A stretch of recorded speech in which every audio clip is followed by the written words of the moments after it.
ನನ್ನ ಕಾಲ್ ಲಿಸ್ಟ್ ತೆಗೆಸಿದ್ದೀನಿ ಅಂತಾನೆ ನನ್ನ ಗಂಡ ಪ್ರಸನ್ನ. ಹಾಗಾದ್ರೆ ಕಾನೂನಿನಲ್ಲಿ ಅದು ಹೇಗೆ ಸಾಧ್ಯ, ಇದಕ್ಕೆ ಅವಕಾಶ ಇದೆಯಾ ಅನ್ನೋ ರೀತಿಯಲ್ಲಿ ಪ್ರಶ್ನೆಯನ್ನ ಮಾಡ್ತಾ ಇದ್ದಾರೆ. ಸಂತ್ರಸ್ತೆ ಪ್ರಸನ್ನ ಪತ್ನಿಯಿಂದ ಗಂಭೀರವಾಗಿ ಪ್ರಶ್ನೆಯನ್ನ ಮಾಡಿದ್ದಾರೆ. ನನ್ನ ಗಂಡ ಪ್ರಸನ್ನ ವಿರುದ್ಧವೇ 6 ಕೇಸುಗಳಿವೆ, ನ್ಯಾಯಕ್ಕೆ ಹೋರಾಡ್ತೀನಿ, ನನಗೆ ನ್ಯಾಯ ಬೇಕು ಅಂತೇಳಿ ಸಂತ್ರಸ್ತೆ ಹೇಳ್ತಾ ಇದ್ದಾರೆ. ನಾನು ಕಾನೂನು ರೀತಿಯಲ್ಲಿ ಹೋರಾಟವನ್ನ ಮಾಡ್ತೀನಿ. ಗಂಡ ಪ್ರಸನ್ನ ವಿರುದ್ಧ ಕಾನೂನು ಹೋರಾಟದ ವಾರ್ನಿಂಗನ್ನು ನೀಡಿದ್ದಾಳೆ ಸಂತ್ರಸ್ತೆ ಅವರು. ಇನ್ನು ಮುಖ್ಯವಾಗಿ ಈ ಒಂದು ಆರೋಪಗಳು ಪ್ರತ್ಯಾರೋಪಗಳು ಇಲ್ಲಿ ಕೇಳಿ ಬರ್ತಾ ಇದೆ. ಒಂದು ಕಡೆ ಅನ್ನದಾನಿ ವಿರುದ್ಧವಾಗಿ ಅಕ್ರಮ ಸಂಬಂಧ ಇದೆ ಅನ್ನುವಂತಹ ಆರೋಪಕ್ಕೆ ಈಗ ಒಂದು ಕಡೆ ಒಂದು ದೊಡ್ಡ ಮಟ್ಟದ ರೀತಿಯಲ್ಲಿ ಬಿಗ್ ಟ್ವಿಸ್ಟ್ ಅನ್ನು ಸಿಕ್ಕಿದೆ. ಮಾಧ್ಯಮಗಳ ಮುಂದೆ ಸಂತ್ರಸ್ತೆ ದಿಢೀರನೆ ಎಂಟ್ರಿ ಕೊಟ್ಟು ಮಾತನಾಡಿದ್ದಾರೆ. ತನ್ನ ಗಂಡ ಪ್ರಸನ್ನ ವಿರುದ್ಧವೇ ಈಗಾಗಲೇ 6 ಕೇಸುಗಳಿದೆ, ನಾನು ನ್ಯಾಯಕ್ಕೋಸ್ಕರ ಹೋರಾಡ್ತೀನಿ, ನನಗೆ ನ್ಯಾಯ ಬೇಕು ಅನ್ನುವಂಥ ನಿಟ್ಟಿನಲ್ಲಿ ಸಂತ್ರಸ್ತೆ ಹೇಳ್ತಾ ಇದ್ದಾರೆ. ಇದರಲ್ಲಿ ಯಾರು ಸತ್ಯ ಹೇಳ್ತಾ ಇದ್ದಾರೆ, ಯಾರು ಸುಳ್ಳು ಹೇಳ್ತಾ ಇದ್ದಾರೆ ಅನ್ನೋದು ಒಂದು ಕಡೆ ಗೊಂದಲ ಕೂಡ ಸೃಷ್ಟಿಯಾಗಿದೆ. ಸೊ ಹೀಗಿರಬೇಕಾದ್ರೆ ಸಂತ್ರಸ್ತೆ ತನ್ನ ಗಂಡನ ವಿರುದ್ಧವಾಗಿ ಸಹಿತ ಇಲ್ಲಿ ಮಾತನಾಡ್ತಾ ಇದ್ದಾರೆ. ಈಗ ಕಾಲ್ ಲಿಸ್ಟ್ ಅಂತಾನೆ, ಕಾಲ್ ಲಿಸ್ಟ್ ಹೆಂಗ್ ತೆಗ್ಸಕ್ ಸಾಧ್ಯ? ಅದು ಯಾವ ಟೈಮಲ್ಲಿ ತೆಗಿತಾರೆ ನಿಮಗೆ ಗೊತ್ತಿರುತ್ತೆ ಅಲ್ವಾ?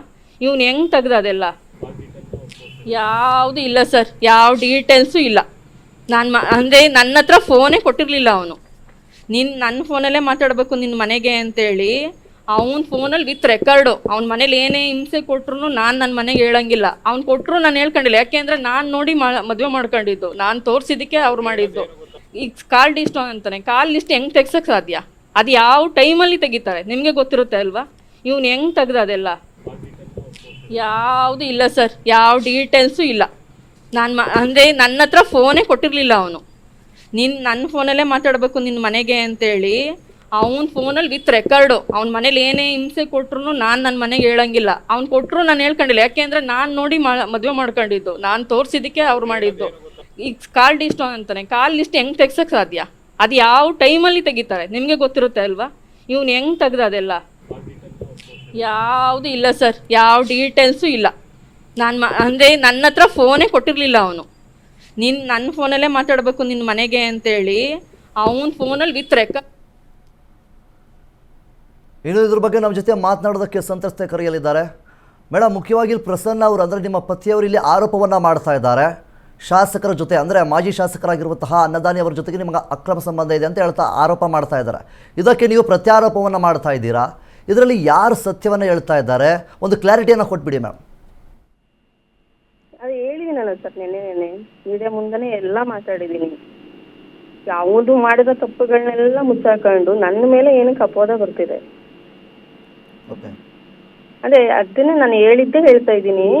10 ವರ್ಷ ಆಗಿದೆ ಅಲ್ವಾ ಸರ್? ಇಷ್ಟು ವರ್ಷ ಇಲ್ಲಿದ್ದವನು ಈಗ ಏನಕ್ಕೆ ಬಂದ ಅಲ್ವಾ? ಅವ್ನು ಕೇಳ್ತಿರೋದು ನೀವು ಮೀಡಿಯಾ ಮುಂದೆ ಬಂದಿರೋದೇನಕ್ಕೆ, ನನಗೆ ಡಿವೋರ್ಸ್ ಬೇಕು ಅಂತ ಹೇಳಿ.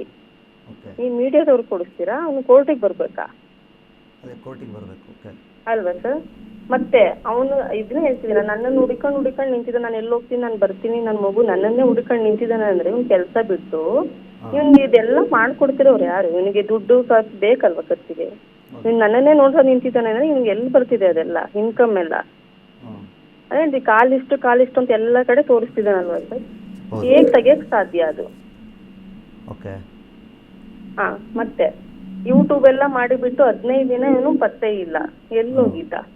ಇವ್ರ ಅಮ್ಮ ಇವನು ನನಗೆ ಕೊಟ್ಟಿರೋ ಹಿಂಸೆಯಿಂದ ಅದಷ್ಟೆಲ್ಲ ಸಹಿಸ್ಕೊಂಡು ನಾನು ಇದೀನಿ. ಅಲ್ಲಿ ಮಗುಗೋಸ್ಕರ ಅಂತ ಇದ್ದೆ. ಆದ್ಮೇಲೆ ಅವ್ರ ಮನೆ ಹತ್ರ ಹೋಗಿ ಭಿಕ್ಷುಗಳ ತರ ಕೂತಿದ್ದೀನಿ. ನೈಟ್ ಎಲ್ಲ ರೋಡಲ್ಲಿ ಮಲ್ಸ್ ಕಳಿಸಿದಾನೆ ಅವನು ನನ್ನ ಮಗುನ, ನನ್ನನ್ನ. ನಾನು ಇಲ್ಲಿ ತನಕ ಮಗುಗೋಸ್ಕರ ಅಂತ ಇದ್ದೆ. ಆಮೇಲೆ ಆ ಮಗುನೂ ಬೇಡ ಅಂತೇಳಿ ಬೀದಿಲ್ ಬಿಟ್ಟೋದು ಅವನಿಗೆ. ನಾನು ಮತ್ತೆ ಅಲ್ಲಿ ಬದುಕ್ಬೇಕು ಅಂತ ಅನ್ಸುತ್ತಾ? 10 ವರ್ಷದಿಂದ ದೂರ ಇದ್ದೀರಾ ಮೇಡಮ್ ನೀವು? ಹೌದು ಸರ್, 10 ವರ್ಷದಿಂದ ಯಾವುದೇ ಕಾಂಟ್ಯಾಕ್ಟ್ ಇಲ್ಲ, ಏನಿಲ್ಲ. ನನ್ನ ಮಗು ನೋಡ್ಕೊಂತ ನಾನು ಇದೀನಿ. ಅವ್ನಿಗೆ ಏನಾದ್ರೂ ತೊಂದರೆ ಆಗಿದ್ಯಾ?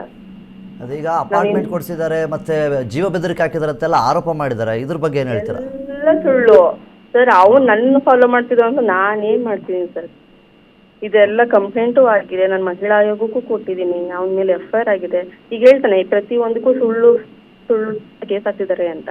ಈಗ ಬಂದಿದ್ದಾನೆ ನಿಮ್ಮ ಮೀಡಿಯಾ ಮುಂದೆ, ನನ್ನ ಮಾನಹರಣ ಮಾಡಿದ್ದಾನೆ. ನಾನು ಅದಕ್ಕೆ ಕಂಪ್ಲೇಂಟ್ ಕೊಡುತ್ತಪ್ಪ?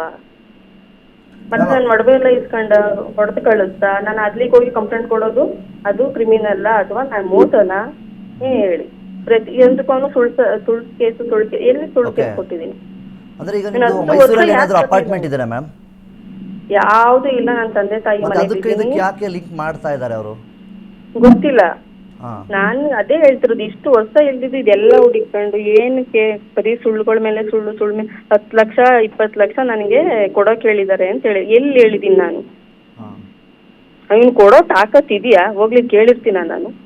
ಇವ್ನು ಸಾಕೋಕಾಗದಲ್ಲೇ ಓಡೋಗಿ ಬಿಟ್ಟೋದು ಅವನಿಗೆ. ನಾನು 10 ಲಕ್ಷ 20 ಲಕ್ಷ 30 ಲಕ್ಷ ಅಂತ ಕೇಳಿರ್ತೀನ.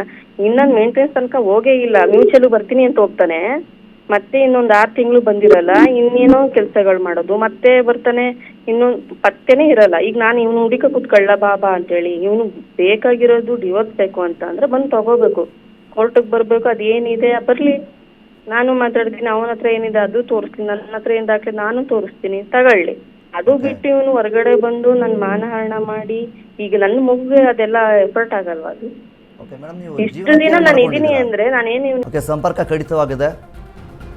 ಇನ್ನು ಇದಿಷ್ಟು ಸಂತ್ರಸ್ತೆಯ ಮಾತುಗಳು. ಸಂತ್ರಸ್ತೆಯವರು ಕೂಡ ಪ್ರತ್ಯಾರೋಪವನ್ನು ಇಲ್ಲಿ ಮಾಡ್ತಾ ಇದ್ದಾರೆ. ಮಾಜಿ ಶಾಸಕ ಅನ್ನದಾನಿ ಅವರ ಏನು ಜೊತೆಗೆ ಯಾವುದೇ ರೀತಿಯಾಗಿ ಅಕ್ರಮ ಸಂಬಂಧ ಇಲ್ಲ ಅನ್ನುವಂಥ ರೀತಿಯಲ್ಲಿ ಅವರು ಕೂಡ ಸ್ಪಷ್ಟನೆಯನ್ನು ಕೊಡ್ತಾ ಇದ್ದಾರೆ. ಇಲ್ಲಿ ಮುಖ್ಯವಾಗಿ ಸಂತ್ರಸ್ತೆ ಮತ್ತು ಅವರ ಪತಿ ಪ್ರಸನ್ನ ಅವರು ಈಗಾಗಲೇ 10 ವರ್ಷಗಳಿಂದ ದೂರ ಇದ್ದಾರೆ. ಒಂದಿಷ್ಟು ಕಾರಣಾಂತರಗಳಿಂದ ಅವರು ಮಾಧ್ಯಮಗಳ ಮುಂದೆ ಬಂದು ಮಾತನಾಡಿದ್ದಾರೆ. ಕೋರ್ಟ್ಗೆ ಹೋಗಲಾರದೆ ಡೈವರ್ಸ್ ವಿಚಾರಕ್ಕೋಸ್ಕರ ಅವರು ಮಾಧ್ಯಮಗಳಿಂದ ಮಾತನಾಡಿದ್ದಾರೆ ಅನ್ನುವಂಥ ರೀತಿಯಲ್ಲಿ ಆರೋಪವನ್ನು ಸಹಿತ ಮಾಡಿದ್ದಾರೆ. ಇನ್ನು ಇದ್ರ ಜೊತೆಗೆ ಅವರು ಕಾಲ್ ಲಿಸ್ಟ್ಗಳನ್ನು ತೋರಿಸ್ತಾ ಇದ್ದಾರೆ. ಹಾಗಾದರೆ ಸಹಜವಾಗಿ ಇದು ಕಾಲ್ ಲಿಸ್ಟನ್ನು ತೆಗೆದು ತೋರಿಸೋದಕ್ಕೆ ಆಗುತ್ತಾ ಅನ್ನುವಂಥ ರೀತಿಯಲ್ಲಿ ಪ್ರಶ್ನೆಯನ್ನು ಸಹಿತ ಮಾಡ್ತಾ ಇದ್ದಾರೆ. ಈಗಾಗಲೇ 10 ವರ್ಷಗಳಿಂದ ನಾನು ದೂರ ಇದ್ದೀನಿ, ಸೊ ಹೀಗಿರಬೇಕಾದ್ರೆ ಅವ್ರ ಮೇಲೆ ಈಗಾಗಲೇ 6 ಕೇಸುಗಳಿದೆ. 6 ಕೇಸುಗಳು ಇದ್ರೂ ಸಹಿತ ಅವರು ನನ್ನ ಮೇಲೆ ಈ ರೀತಿಯಾಗಿ ಆರೋಪ ಮಾಡೋದು ಸರಿನಾ ಅನ್ನುವಂಥ ರೀತಿಯಲ್ಲಿ ಸಂತ್ರಸ್ತೆಯಲ್ಲಿ ಪ್ರಶ್ನೆಯನ್ನು ಮಾಡ್ತಾ ಇದ್ದಾರೆ.